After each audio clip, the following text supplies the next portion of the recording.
Sir, നമ്മുടെ നാട്ടിൽ SIR നടപ്പാക്കിക്കൊണ്ടിരിക്കുകയാണല്ലോ, special intensive revision. അപ്പോൾ ബംഗാളിൽ നിന്ന് വരുന്ന ഏറ്റവും പുതിയ വാർത്തകൾ അനുസരിച്ച് അവിടെ ഒരു 70 ലക്ഷത്തോളം പേർ ഈ കരട് വോട്ടർ പട്ടികയിൽ നിന്ന് പുറത്താകും എന്നാണ് കേൾക്കുന്നത്. എന്നാൽ മറിച്ചൊരു വാദം, 58 ലക്ഷത്തോളം പേർക്ക് മാത്രമേ ഈ പറഞ്ഞതുപോലെ മരിച്ചുപോയത്, സ്ഥലം മാറിപ്പോയത് ഒക്കെ ആയിട്ടുള്ള വോട്ട് ഇരട്ടിപ്പ്, പേരിരട്ടിച്ച് വന്നിരിക്കുന്നത്, അതൊക്കെ ഒരു 58 ലക്ഷം പേരെ അങ്ങനെ ഒഴിവാക്കേണ്ടതുള്ളൂ. ബാക്കി ഈ അവിടെ കൃത്രിമം നടക്കുന്നു എന്നാണ് മമതാ സർക്കാരിൻ്റെയും രാഷ്ട്രീയ പാർട്ടികൾ, BJP ഒഴികെയുള്ള രാഷ്ട്രീയ പാർട്ടികളുടെയും ആക്ഷേപം.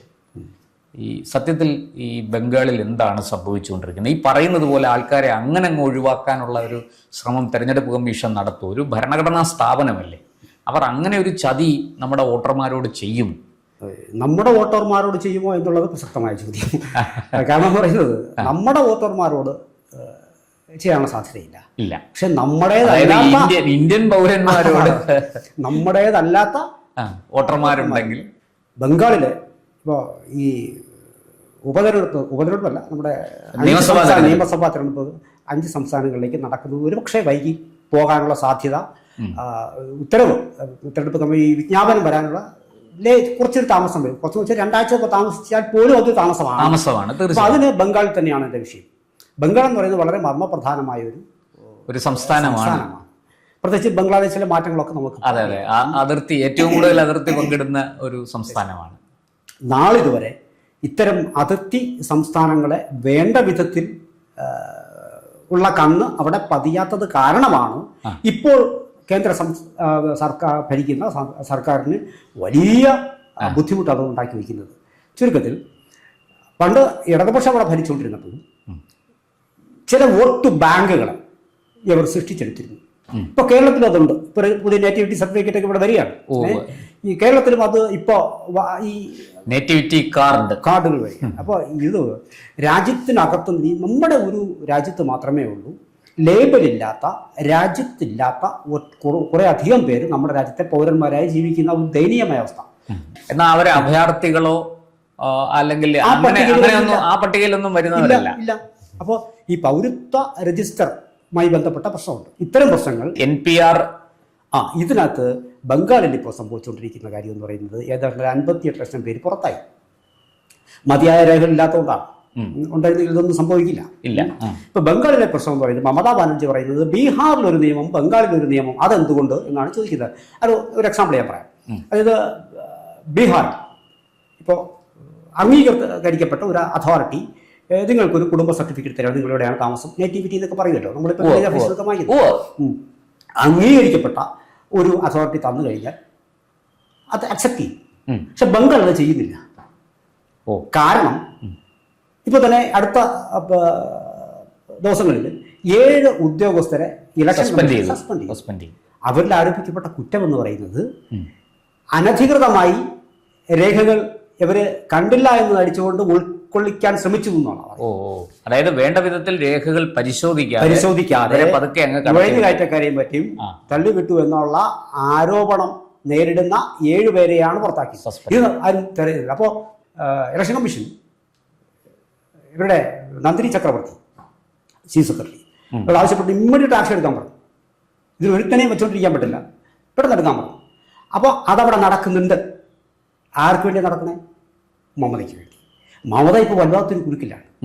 പണ്ട് CPM ചെന്ന് പെട്ടിരുന്ന കുരുക്കിലും വലിയ കുരുക്കിലാണ് ഇപ്പോൾ മമതയുള്ളത്. നേരിട്ട് മമതാ ബാനർജി എന്ന് പറയുന്ന വനിതയോട്, സ്ത്രീക്ക്, അവർക്ക് ഒരുപക്ഷെ അവർ വലിയ ശമ്പളം വയ്ക്കുന്നുണ്ടായിരിക്കാം, ഒരു വളരെ സാധാരണക്കാർ താമസിക്കുന്നിടത്തായിരിക്കാം താമസിക്കുക, സ്വന്തം വണ്ടിയിലായിരിക്കാം പോകുക, അതൊക്കെ ശരിയാണ്. പക്ഷേ ആരോപണങ്ങൾ നേരിട്ട് മമതയിലേക്ക് വരുന്നില്ല എന്നത് ഒഴിച്ചാൽ ചുറ്റും നിൽക്കുന്ന ആൾക്കാർ, അടുത്ത അധികാരി, അവകാശി എന്ന് പറയുന്ന ആളുകൾ വളരെ ഗുരുതരമായ ആക്ഷേപങ്ങളാണ് അവർ മുന്നിലുള്ളത്. ഇവിടെ മമത ചെയ്ത വിഷയം എന്ന് പറയുന്നത് ഈ ഒരു 7 പേരെ ഇലക്ഷൻ കമ്മീഷൻ സസ്പെൻഷന് പറഞ്ഞപ്പോൾ അതുപോലും വച്ച് താമസിപ്പിക്കുകയും വീണ്ടും കമ്മീഷന്റെ ഇടപെടലുണ്ടാവുകയും തുഗ്ലക് കമ്മീഷൻ എന്നാണ് പറയുന്നത്, പീഡിപ്പിക്കുകയാണെന്നാണ് പറയുന്നത്. ഇപ്പം അടുത്ത കാലത്ത് മമത അവിടെ സുപ്രീം കോടതിയിൽ പോയി വക്കീൽ വേഷമൊക്കെ അണിഞ്ഞ് അവിടെ പോയി കുറച്ച് പരാക്രമങ്ങളൊക്കെ ഷോയെ കാണിച്ചു. പക്ഷെ അന്ന് അതിനോട് എനിക്ക് യോജിപ്പൊന്നുമില്ല. അതിനുള്ള അവസരമൊന്നും പിന്നെ കോടതി കൊടുത്തത് എന്തെന്നുള്ള ആശ്ചര്യത്തിലാണ് ഞാനൊക്കെ ഇരിക്കുന്നത് വാസ്തവത്തിൽ. അല്ല, സുപ്രീം കോടതി നല്ല ചില ചോദ്യങ്ങളൊക്കെ അവരോട് ചോദിച്ചിരുന്നു. പക്ഷേ സുപ്രീം കോടതിയുടെ മനസ്സ് മറ്റൊന്നായിരുന്നു എന്നുള്ളത് പിന്നെ അത് വിധി പറഞ്ഞപ്പോൾ മനസ്സിലായി. വെച്ച് താമസിപ്പിക്കാനൊന്നും കഴിയില്ല. ഇവർ പറഞ്ഞ പോലെ ഇത് കഴിഞ്ഞ് ഈ ഇലക്ഷൻ വരെ, ഈ ഇലക്ഷനും കൂടി പഴയ വോട്ടർ പട്ടിക വെച്ചങ്ങ് എന്നാണ് ഇപ്പൊ ചോദിക്കുന്നത്. 25 കൊല്ലമായി നടത്താത്തന്താ, 24 കൊല്ലമായി നടത്താത്തന്താ എന്നൊക്കെയാണ് ചെയ്തത്. അതൊക്കെ വേറെ ആരെങ്കിലും ചോദിക്കേണ്ട ചോദ്യമാണ്. ഇപ്പൊ ഒരു പുതിയ സർക്കാർ വന്നിട്ട് പിന്നെ 3ാം വട്ടമാണ് ഇപ്പോൾ BJP സർക്കാർ വരുന്നത്. അവർക്ക് ഇത് വേണമെന്ന് തോന്നി, അതിൽ ഒരുപാട് ക്രമക്കേടുകൾ കണ്ടെത്തി. മാത്രമല്ല ഇത് തെരഞ്ഞെടുപ്പ് കമ്മീഷനാണല്ലോ നടത്തേണ്ടത്. ശുപാർശ ചെയ്യാനേ കഴിയുള്ളൂ. ഇവര് ഇത് മാത്രമല്ല, മമതയെ ഭയപ്പെടുത്തുന്ന വേറൊരു കാര്യമുണ്ട്. അപ്പൊ ഇതിനകത്ത് സംഭവിച്ചെന്ന് പറയുന്നത് ഈ 58 ലക്ഷം പേര് ഒഴിവായി. 58 ലക്ഷം പേര് ഒഴിവായി. ഒരു മതിയായ രേഖകൾ കൊടുക്കാൻ കഴിയാത്ത കുറച്ച് പേരുണ്ടായിരുന്നു. ഏതൊരു 5 ലക്ഷത്തോളം പേര് ഹാജരായില്ല. പിന്നെ ആക്സസ്, പിന്നെ ലോഗിൻ ആക്സസ് എന്നാണ് മമത പറയുന്നത്, കുറച്ച് നേരത്തെ നിർത്തിക്കളഞ്ഞു എന്ന് പറയും. അപ്പൊ അതുകൊണ്ട് ഒരു 1.5 ലക്ഷം പേർക്ക് ഇത് അപ്ലോഡ് ചെയ്യാൻ കഴിയില്ല. എല്ലാം കൂടി കണക്കൂട്ടിയിട്ടാണ് 7 വർഷം പറയുന്നത്. മമതയെ സംബന്ധിച്ച് ഓരോ വോട്ടും നിർണായകമാണ്. കാരണം ഒന്ന്, വലിയ തോതിലുള്ള തിരിച്ചടി, അവര് പൊളിറ്റിക്കൽ തിരിച്ചടി, അവര് ഒരു ഭരണവിരുദ്ധ വികാരമുണ്ട് എന്ന്. അത് മാത്രമല്ല, നമ്മൾ ചർച്ച ചെയ്യപ്പെടാതെ പോകുന്നൊരു വേറൊരു വിഷയം എന്ന് പറയുന്നത് ഈ ഡിസംബർ 6 മുർഷിദാബാദ് പിന്നെ അവിടുത്തെ ഹുമയൂൺ കബീർ MLA പണ്ട് ഇവരുടെ കൂടെ നിന്ന ആളാണ്. മമതയുടെ ഒപ്പമായിരുന്നു, തൃണമൂലിലായിരുന്നു. ഈ അടുത്ത കാലത്ത് പുറത്താക്കിയത് അദ്ദേഹത്തിന്റെ പിന്നെ മറ്റു ചില പ്രവൃത്തികളാണ്. അത് അദ്ദേഹം പുതിയ ബാബറി മസ്ജിദ് പിന്നെ മുർഷിദാബാദിൽ പള്ളി നിർമ്മിക്കാൻ അത് തറക്കല്ലിട്ടു. അത് മുന്നോട്ട് പോവാണ്. അതല്ല അതിന്റെ വിഷയം. വാസ്തവത്തിൽ ഈ മുസ്ലിം വോട്ട് എന്ന് പറയുന്നത് നിർണായകമായ ഒരു 40 മണ്ഡലങ്ങളും തോൽപ്പിക്കാൻ കഴിയുന്ന 70-ലധികം മണ്ഡലങ്ങളാണുള്ളത് ബംഗാളിൽ. ഇവിടെയാണ് ശരിക്കും പറഞ്ഞ ഈ 70-ഉം 40-ഉം കൂടെ ചേർന്ന്, അല്ല 70 അല്ല, പിന്നെ ഈ പിന്നെ പകുതിയോളം വോട്ടർമാരുള്ളത് ഒരു 40ഓളം മണ്ഡലങ്ങൾ. ഇനി എക്സാക്ട് കണക്ക് ഓർമ്മ വരുന്നില്ല. മൊത്തത്തിൽ നിങ്ങൾക്ക് വിജയപരാജയങ്ങളെ സ്വാധീനിക്കാൻ കഴിയുന്നത് മൊത്തം 70 മണ്ഡലങ്ങളിൽ ഈ മുസ്ലിം വോട്ട് വെച്ചുകൊണ്ട്. ഇതിലാണ് ഹുമയൂൺ കബീറിന്റെ പിടി. അപ്പൊ ഹുമയൂൺ കബീർ ഇത് കൊണ്ടുപോകും. വാസ്തവത്തിൽ BJPക്ക് അല്ല, അവിടെ മമതയ്ക്കാണ് ഒരു വെല്ലുവിളി. ഇതാണ് മമതയെ ഭയപ്പെടുത്തുന്നത്.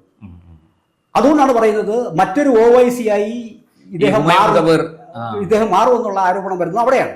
ഇത് BJPയുടെ പിന്നെ B ടീമാണ് എന്ന് പറയുന്ന ആരോപണം വരുന്നത് അവിടെയാണ്. അത് സ്ഥിരമായിട്ട് മമത പറയുന്നത്. കാരണം OICക്കെതിരെ അതേ ആരോപണം.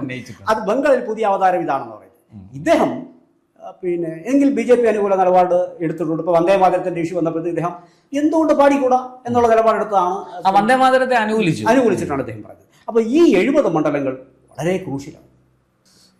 അതിൽ മാത്രമല്ല, ഈ 35-40 മണ്ഡലങ്ങളിൽ വളരെ ഗുരുതരമായ അവസ്ഥയിലായിരിക്കും മമത കടന്നു പോകുന്നത്.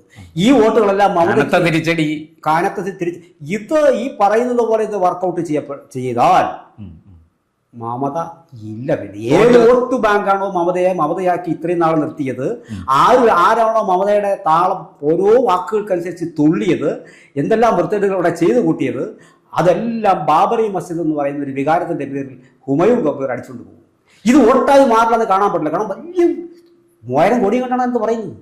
ഇപ്പൊ തന്നെ വലിയ വലിയ ആരോപണം. നിങ്ങൾക്കൊക്കെ എവിടുന്നാണ് ഈ പൈസ? അങ്ങനെ ഇല്ല. ജനം ഇനി കേന്ദ്ര സർക്കാരിന് പുതിയൊരു പള്ളി വരുന്നതിന് ഒരു കുഴപ്പമില്ല. ആ പള്ളി മാത്രമായിരുന്നു പ്രശ്നം. പുതിയൊരു ബാബറി മസ്ജിദ് പണിയുന്നതിന് സർക്കാരിനെന്താ? ഏത് പിന്നെ മതസ്ഥർക്കും ഇവിടെ ഒരു പള്ളി പണിയാം. അതിന് ഈ മതപരമായ ചില ചട്ടക്കൂടുകളുണ്ട്. ഇത്ര വിശ്വാസികൾ വേണം, ഇത്ര കുടുംബങ്ങൾ അതവർക്കുണ്ട്. അപ്പൊ അതുകൊണ്ട് അവർ ചെയ്യുന്നു. അതുകൊണ്ട് കേന്ദ്ര സർക്കാരിന് ആ പള്ളി ഒന്നും ചെയ്യാൻ കഴിയില്ല, തടയാൻ കഴിയില്ല. നിയമം ഉപയോഗിച്ച് തടയാൻ കഴിയില്ല. നിയമങ്ങളെല്ലാം പാലിച്ചാണ് ഒരു ആരാധനാലയം. അതുകൊണ്ടാണ് പിന്നെ കേന്ദ്ര സർക്കാർ ഇതിന്റെ പൈസ എവിടെ നിന്നൊക്കെ ചോദിക്കേണ്ടി വരും. അത് വേറെ കേസ്. പക്ഷെ ഈ പള്ളിക്കെതിരെ കേന്ദ്ര സർക്കാരിന്റെ ഭാഗത്തുനിന്ന് അതുകൊണ്ട് ഒരു വാദവും കേന്ദ്ര സർക്കാർ ഇവർക്കെതിരെ പറയുന്നില്ല. പക്ഷെ മമത അതിനെ കാണുന്നതെന്ന് പറയുന്നത് കേന്ദ്ര സർക്കാർ മൗനമായി നിൽക്കുന്നു എന്നുള്ള, അതായത് പിന്തുണ കൊടുക്കുന്നു. ഇങ്ങനെ ടാക്സ്ഫുള്ളിയാണ് മമത ഇപ്പോൾ കാര്യങ്ങളെ കൊണ്ടുപോകുന്നത്. ഇത് മമതയ്ക്കുള്ള തിരിച്ചടിയാണ്. ഇങ്ങനെ ഒരു 58 ലക്ഷം പേരോ 70 ലക്ഷം പേരോ കൂടി ഒഴിവായി പോയാൽ മമതയുടെ വോട്ട് ബാങ്കിൽ ഓൾറെഡി ഒരു 7 ലക്ഷം പോകും. സ്കാറ്റർ ചെയ്ത് കിടക്കുകയാണ്. പല മണ്ഡലങ്ങളിലും ഉള്ള വോട്ടുകളാണ്. ഇതങ്ങ് പോകും. മമത സ്വരുക്കൂട്ടി വെച്ച സംഭവം പ്രീണനം അതുവഴി സ്വരുക്കൂട്ടി വെച്ചത്. പിന്നെ ഈ ഇദ്ദേഹം കൊണ്ടുപോകുന്ന യഥാർത്ഥ വോട്ടർമാരുണ്ടല്ലോ, ബംഗാളിൽ തന്നെ കുറെ വോട്ടർമാരുണ്ടല്ലോ, അത് ഈ മുർഷിദാബാദിലെ MLA പഴയ നമ്മുടെ ഹുമയൂൺ കബീർ അദ്ദേഹം കൊണ്ടുപോകുമ്പോൾ അതും കൂടി ആകുമ്പോൾ മമതയുടെ ചാർട്ടർ ചീട്ട് കീറി. അപ്പൊ ഇത് മമത ഈ ഭംഗിയായിട്ട് അറിയാം. അതുമാണ് മമതയുടെ ഈ ഒരു പിടപ്പിന് കാരണം. അതുകൊണ്ടാണ് ഇതിനെ പിന്നെ പൗരത്വ രജിസ്റ്ററുമായി പിന്നെ കൂട്ടിക്കെട്ടാൻ ശ്രമം. ഈ ബീഹാറിലുള്ള നിയമം എന്തുകൊണ്ട് ഇവിടെ നിങ്ങൾക്ക് ബീഹാറിൽ എനിക്ക് തോന്നുന്നു 13 പിന്നെ രേഖകളാണ് വെച്ചിരുന്നത് ഈ പാൻ കാർഡ് മാനദണ്ഡങ്ങൾ. അതിൽ ചിലത് ബംഗാളിൽ എടുത്ത് കളഞ്ഞു. കാരണം എന്ന് പറയുന്നത് എനിക്ക് തോന്നുന്നു ഇവിടെ 11-9 ആണ്. കാരണം അത് അങ്ങനെ ചെയ്യാൻ പറ്റത്തുള്ളൂ. അതായത് ഈ രേഖകൾ അല്ല, ഈ ബംഗ്ലാദേശുമായിട്ട് അതിർത്തി പങ്കിടുന്നു എന്നുള്ളത് തന്നെ ഒരു പ്രധാനപ്പെട്ട കാരണം. മാത്രമല്ല ഇതെല്ലാം മാനിപ്പുലേറ്റഡ് ആണെന്ന് ഓൾറെഡി അങ്ങനെയാണ് ഇത് കയ്യിൽ വെച്ചിരിക്കുന്ന രേഖകൾ. അല്ല സാർ, അവിടെ ഒരു സംശയം. ഈ ബംഗാളില് കൽക്കട്ടയിൽ ഗുൽബർഗ് കോളനി എന്ന് പറഞ്ഞൊരു കോളനി ഉണ്ടായിരുന്നു. അവിടെ ഏതാണ്ട് 2 ലക്ഷത്തോളം ആൾക്കാർ തിങ്ങിപ്പാർക്കുന്ന ഒരു സ്ഥലമായിരുന്നു. അവിടെ ഈ SIR ഫോം കൊടുക്കാൻ വേണ്ടി ഉദ്യോഗസ്ഥരെത്തിയപ്പോൾ ആകെ 2000 പേരേ ഉള്ളൂ. ബാക്കിയുള്ള ആൾക്കാരെല്ലാം അവിടെ നിന്ന് ഒഴിഞ്ഞു പോയിരിക്കുന്നു. അപ്പോൾ ഈ വലിയ തോതിൽ ബംഗ്ലാദേശിൽ നിന്ന് തൊഴിൽ തേടി, ഞാൻ പറയണം അവരെല്ലാവരും എന്തെങ്കിലും കുഴപ്പമുണ്ടാക്കാൻ വന്നവരല്ല, കുഴപ്പമുണ്ടാക്കാനുള്ള ആൾക്കാർ ഇതിൻ്റെ കൂടെ കാണും. പക്ഷേ തൊഴിൽ തേടി ഇന്ത്യയിലേക്ക് കുടിയേറിയവരാണ്. ഈ കുടിയേറിയ ആൾക്കാർക്ക് മുഴുവനും വ്യാജരേഖകൾ കൊടുത്ത് CPM അവരുടെ വോട്ട് ബാങ്കാക്കി വെച്ചിരിക്കുകയായിരുന്നു. അതിനെ തകർത്തുകൊണ്ടാണ് മമത അവിടെ കയറി വന്നത്. ഇപ്പോഴിതാ മമതയ്ക്കും അത് വലിയ തിരിച്ചടിയായിരിക്കുക. അതാണ് ഏത് കൊള്ളി വെച്ചാണോ കളിച്ചത്. അത് സുവേന്ദു അധികാരി വളരെ ഷാർപ്പായിട്ടുണ്ട് അദ്ദേഹം ഇതിനെ BJPയുടെ നേതാവ്. ഒരു കാരണവശാലും BJP പ്രതിപക്ഷ നേതാവ് അദ്ദേഹം വളരെ ശക്തമായ ഒരു നിലപാടാണ് ഇതിന്റെ പേരിൽ എടുത്തിട്ടുള്ളത്. കാരണം അത് BJPക്കാരനായതുകൊണ്ട് ആ നിലപാട് പാടില്ല നമുക്ക് പറയാൻ കഴിയില്ല. കാരണം ഇത് അനധികൃതമായ ഒരാളെയും സമ്മതിക്കില്ല. ഇന്ത്യൻ പൗരനല്ലാത്ത ഒരാളിനും വോട്ട് ചെയ്യാൻ അവസരം കൊടുക്കരുത്. മറിച്ച് അവിടെ സംഭവിക്കുന്ന കാര്യം ഒരുപാട് പേർക്ക്, അതുകൊണ്ടാണ് ഈ രേഖകൾ അവരെടുക്കില്ല എന്ന് പറഞ്ഞത്. ഈ അതോറിറ്റി എന്ന രേഖ നിങ്ങൾക്ക് വേണ്ട, വേറെ ഇത് ഒരു രേഖയിലല്ലോ കാണിക്കാൻ പറയുന്നത്, ബാക്കി 10-11 രേഖകൾ കാണിക്കാൻ പറയല്ലേ, നിങ്ങൾ അത് കാണിക്കേ. അപ്പോൾ ഈ പർട്ടിക്കുലർ രേഖ അത് ഈ വ്യക്തമായ ഒരു അതോറിറ്റിയുടെ കയ്യിൽ നിന്നും കിട്ടിയതല്ല. അങ്ങനെ കിട്ടിയിട്ടുണ്ടെങ്കിൽ തന്നെ ആ അതോറിറ്റി സംശയത്തിൻ്റെ നിഴലിലാണ്.